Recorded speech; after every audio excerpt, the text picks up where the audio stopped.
Élection de gouverneur, Claude Nyamungabo vient d'être élu gouverneur de la province de Sud-Kivu avec 31 voix sur 34 députés votants, candidat unique après le désistement d'Élise Zindula, pourtant aligné au second tour de l'élection de gouverneur dans le Sud-Kivu.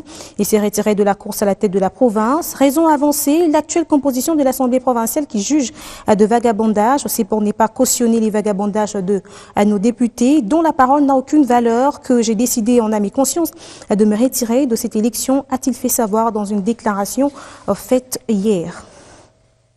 Et puis à la Chopo, c'est Lomata Constant qui est élu gouverneur de cette province avec 12 voix sur 19 votants.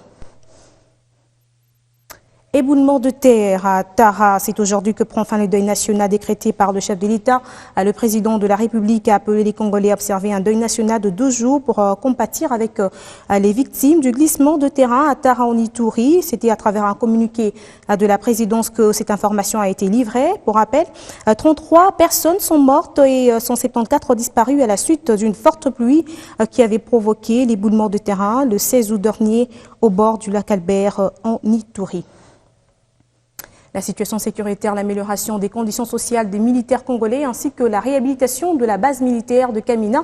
C'est l'essentiel de la réunion présidée par le chef de l'État hier, activité à laquelle ont pris part les membres du Conseil supérieur de la Défense, le ministre de la Défense et les officiers chefs d'état-major.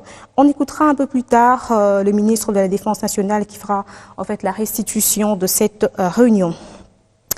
Bientôt, un registre social des populations pauvres et vulnérables en RDC sera élaboré pour réduire la pauvreté au pays. Pour constituer ce document, il faudra commencer par le ciblage comme point d'accès, ensuite passer à l'enregistrement des ménages pauvres et vulnérables et enfin intervenir. Un travail qui sera réalisé par le gouvernement congolais, la Banque mondiale, la société civile et d'autres bailleurs de fonds. Matimou Lobo.